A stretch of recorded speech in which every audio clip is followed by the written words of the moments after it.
Fort Benning, GA, Reuters. As a U.S. Army medic, Sergeant First Class Jonathan Ortega admits that when he gets to Afghanistan, his instinct will be to help care for any wounded Afghan troops. It is a feeling he will have to fight. Ortega is heading soon to the 16-year-old war as part of a new kind of U.S. Army training brigade specifically created to mentor Afghan soldiers in the field and taught to resist taking over missions, even in the event of a Taliban attack. It would be hard for me, acknowledged Ortega, 30, who treated wounded Iraqi forces when he deployed to Mosul in 2005 and 2006. But that trademark a big piece, not to get my hands dirty. To step back, and advise them, In America trademark longest war, Ortega trademark comments carry echoes of the many trainers who came before him, who wrestled with when to intervene directly, when to stand back and where to set expectations for Afghan soldiers who have long struggled against a Taliban insurgency. But the U.S. Army is hoping that Ortega and his more than 800 colleagues are the start of something new, as members of the inaugural Security Force Assistance Brigade, or SFAB, whose creation aims to institutionalize and improve the advising of foreign soldiers that until now was more ad hoc. The Army proudly points to the more rigorous training and deep combat experience of the Brigade trademark recruits, who are ready to deploy down to small-sized Afghan troop formations, bringing with them the ability to help direct U.S. airstrikes. Still, the Brigade trademark creation has drawn scrutiny and questions about whether it is deploying too quickly and if expectations are set too high for soldiers whose goals of mentoring Afghan forces are, by definition, long-term.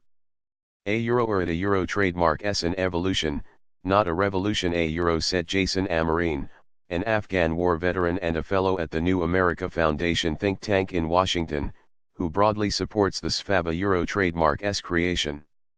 Defense Secretary Jim Mattis expressed confidence in its readiness and acknowledged he had been keeping a close eye on the Brigade trademark development, part of his efforts to ease pressure on overstretched Special Operations Forces. Trademark LLC. More and more of this Mattis told Reuters after a visit to the troops last week at Fort Benning, Georgia.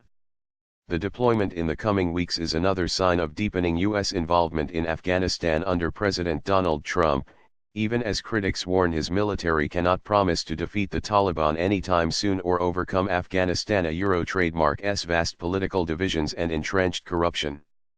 More than 2,400 U.S. forces have died in the war. Not special forces. Sergeant First Class Jeremiah Velez, 34, said he was well aware that his Brigade trademark's creation had triggered some anxiety in parts of the U.S. Special Operations community. But he was not letting it get to him. In one ear, out the other, said Velez, whose next deployment to Afghanistan will be his fifth. Last year, a photo of a green-colored beret that appeared to be a prototype for the SFAB drew unwelcome comparisons with Army Special Forces, known as Green Berets. Anger over the berets even led to an online petition with more than 88,000 signatures. Retired U.S. Army Brigadier General Donald Bolduc, who once led commandos in Afghanistan, said the SFABs were expensive, unnecessary, and risked mission creep into Special Operation Forces trademark, SOF, terrain. Whole thing smells of mimicking SOF said Bolduc, who served 66 months in Afghanistan.